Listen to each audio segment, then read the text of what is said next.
Walton অলভিও M200 ওয়ালটনের যতগুলো feature phone রয়েছে তার মধ্যে M200 যথেষ্টই জনপ্রিয়। আজকের এই ভিডিওতে M200 এর আনবক্সিং এবং ফার্স্ট ইমপ্রেশন নিয়ে আলোচনা করব। তো চলুন ভিডিওটি শুরু করা যাক। শুরুটা বক্স দিয়েই করি। এক্ষেত্রে সর্বপ্রথমে যা আপনার চোখে লাগবে তা হচ্ছে 1 বছরের ওয়ারেন্টি, এছাড়াও মেড ইন বাংলাদেশ।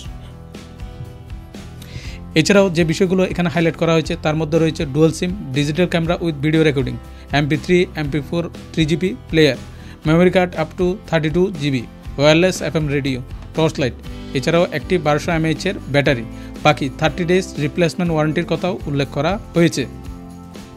বক্সের ভেতরে একটি ওয়ারেন্টি কার্ড রয়েছে, যাতে একটি টোল ফ্রি নাম্বারও পেয়ে যাবেন। চাইলে এটিতে কল করে ডিটেলস জেনে নিতে পারেন। এছাড়াও 5 ভোল্ট 0.5 অ্যাম্পিয়ারের একটি চার্জার পেয়ে যাবেন। একটি ব্যাটারি রয়েছে 1200 mAh এর। এছাড়াও সর্বশেষে রয়েছে হ্যান্ডসেটটি। এক্ষেত্রে ব্যাটারি, কেবল এবং চার্জারের ক্ষেত্রে 6 মাসের ওয়ারেন্টি পেয়ে যাবেন এবং হ্যান্ডসেটটির ক্ষেত্রে 1 বছরের ওয়ারেন্টি পাবেন। আমার কাছে এই মুহূর্তে ব্ল্যাক অ্যান্ড ব্লু কালারে ফোনটি রয়েছে। এতে ব্লু কালারের আধিক্য দেখতে পাবেন। এছাড়া সামনের দিকে যে লেটারগুলো রয়েছে তাতে কিছুটা হোয়াইট কালারের টাচও দেওয়া হয়েছে। ফোনটির উপরের দিকে একটি টর্চ লাইট রয়েছে, সামনের দিকে একটি স্পিকার রয়েছে, নিচের দিকে মাইক্রোফোন, 3.5mm জ্যাক, এছাড়াও চার্জিং পোর্ট রয়েছে। পিছনের দিকে রয়েছে স্পিকার গ্রিল এবং ক্যামেরা।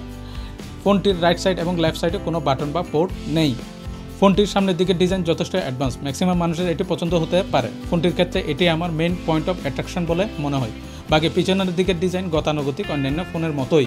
ফোনটির দাম 1300 টাকা। এটি আমি অফলাইন মার্কেট থেকে নিয়েছি। আমি অনলাইনে এক জায়গায় দেখছিলাম, ওখানে 1350 টাকায় বিক্রি হচ্ছে। তাই ক্ষেত্র বিশেষে 50 টাকা অথবা 100 টাকা উপর নিচে হতে পারে। সো এই ছিল M200 নিয়ে আমার আনবক্সিং এবং ফার্স্ট ইমপ্রেশন। এখন খুব তাড়াতাড়ি এই ফোনটি নিয়ে একটি ডিটেল রিভিউ এই চ্যানেলে পেয়ে যাবেন। তাই চাইলে চ্যানেলটি সাবস্ক্রাইব করে রাখতে পারেন। এছাড়াও ভিডিওটি ভালো লাগলে একটি লাইক করে দিন এবং আপনার মতামত থাকলে কমেন্ট সেকশনে জানাতে পারেন।